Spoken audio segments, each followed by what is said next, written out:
আমাদের যে চতুর্থ এবং পঞ্চম যে দাবি ছিল এবং প্রিন্সিপাল সেক্রেটারির সম্বন্ধে আমাদের যে দাবি ছিল সেই দাবিগুলো নিয়ে আমরা আলোচনায় বসতে চাই এবং সেফটি সিকিউরিটি প্রশ্নে মহামান্য সুপ্রিম কোর্ট আজ যেভাবে আমাদের দাবিকে মান্যতা দিয়েছে আমরা মনে করি এই দাবি নিয়ে এবং আমাদের পঞ্চম দফার যে দাবি ছিল যেখানে আমরা চেয়েছিলাম যে দ্বিতীয় অভয়ার ঘটনা যাতে না হয় সেই পরিস্থিতি কলেজ ক্যাম্পাসগুলোকে সুনিশ্চিত করতে হলে কলেজে কলেজে গণতান্ত্রিক পরিসরটাকে আরো বৃহত্তর করতে হবে।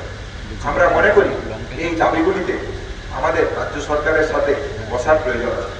সেই জায়গা থেকে আমরা মনে করি অতি দ্রুততার সাথে এই বসার আলোচনা করা হোক, যাতে আপনি যে প্রশ্ন করলেন সেই জায়গা থেকে আমরা অতি দ্রুততার সাথে কাজে ফিরতে পারি এবং সদর্থক ভূমিকা আমাদের দিক থেকে আমরা পালন করতে পারি। আমরা একটা ইনিশিয়েটিভের কথা ভাবছি এবং কাল সকালের মধ্যে রাত্রে করলে একটা বিতর্ক সৃষ্টি হয়, তাই কাল সকালের মধ্যেই আমরা আমাদের যা সুলিখিত এবং সুপত্র দাবি দেওয়া চতুর্থ এবং পঞ্চম দাবি এবং প্রিন্সিপাল সেক্রেটারি প্রশ্নে আমাদের যা অবস্থান সেগুলো নিয়ে দাবি সম্বলিত আমরা একটা দাবিপত্র পাঠাবো। আর আন্দোলনের আর বাস্তবতা দাবি স্বচ্ছতা এই দীর্ঘ বিষয়ে বহু পরীক্ষার সম্মুখীন হয়েছে। রাজনৈতিক উদ্দেশ্য প্রসূত ব্যবহারের চেষ্টা, বিচার নয়, চেয়ার মিথ্যে অভিযোগ, নিয়ে আমাদের মধ্যে বিভেদ সৃষ্টি করা এবং আমাদের আন্দোলনকে কালচারিত করার চেষ্টা হয়েছে। গতকাল আপনারা যেমন জানেন মাননীয় মুখ্যমন্ত্রীর সাথে আমাদের সুদীর্ঘ আলোচনা হয় 5 দফা দাবিকে সামনে রেখে। সেখান থেকে সুনির্দিষ্ট কিছু প্রতিশ্রুতি তার দিক থেকে উঠে আসেন, তার বাস্তবায়িত রূপ আজ আমরা দেখতে পাই। আমরা খুব স্পষ্টভাবে জানিয়েছি অভয়ার ন্যায় বিচারের মধ্যে যে বাধাগুলি ক্রমাগত এসছে এবং যার জন্য জাস্টিস আসতে এতটা দেরি হচ্ছে, ঠিক সেই কারণে আমরা CP, DCP north, DCP central, DSH এবং ডিএমই এই 6 জনের বিরুদ্ধে পদক্ষেপের দাবি রেখেছিলাম।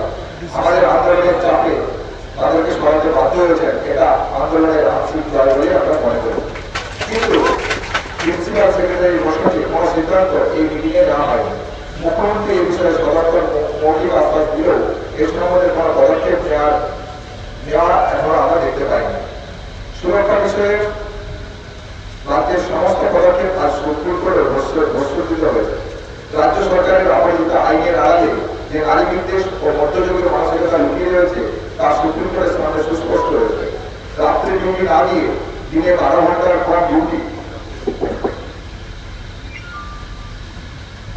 কম ডিউটি এবং তাদের স্বাধীনতায় হস্তক্ষেপ করে নারী পুরুষের মধ্যে বিভেদের যে সৃষ্টি তা আমরা মনে করি মহিলাদের সুরক্ষার পরিপন্থী এবং এই বিধান অবিলম্বে সরিয়ে নেওয়া উচিত বলে আমরা মনে করি।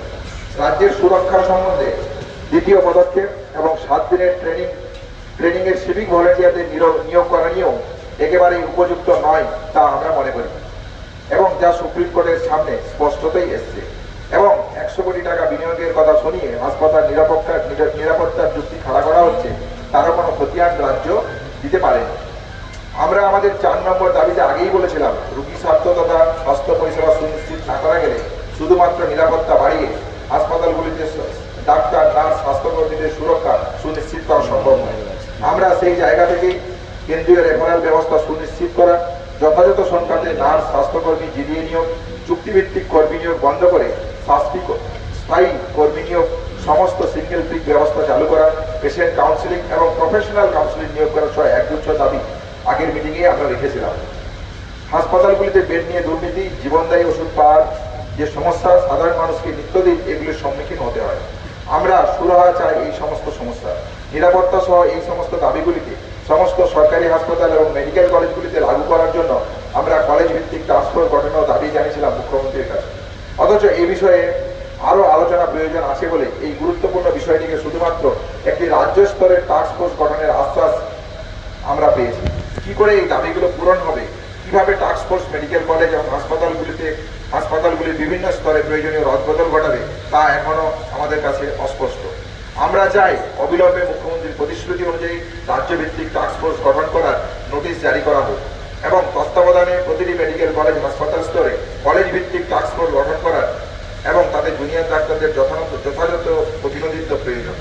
আমরা 5 নম্বর দাবিতে উল্লেখ করেছিলাম কলেজে কলেজে ভয়ের যে বাতাবরণ সৃষ্টি হয়েছে তা প্রতিহত করতে গেলে ছাত্রছাত্রী ইউনিয়ন এবং কলেজে কলেজে আর যে রেসিডেন্ট ডক্টর অ্যাসোসিয়েশন সুনিশ্চিত করতে হবে। আমাদের অবস্থান মঞ্চে মুখ্যমন্ত্রী মৌখিকভাবে রোগী কল্যাণ সমিতিগুলিকে ভেঙে দেওয়ার ঘোষণা করলো তা বাস্তবায়িত রূপ আমরা এখনো দেখতে পাই।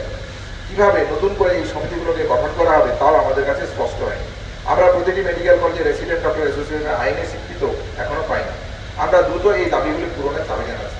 আমরা চাইছি দ্রুত রাজ্য সরকারের হস্তক্ষেপে পদক্ষেপ করে আলোচনার মাধ্যমে আমাদের উপযুক্ত দাবিগুলি পূরণ করা হোক। আমরা কাজে ফিরতে চাই, আমরা চাই অতি দ্রুততার সাথে এই ব্যবস্থা করা। দ্য সহজ পাঠ, সহজ কথা, সঠিক তথ্য।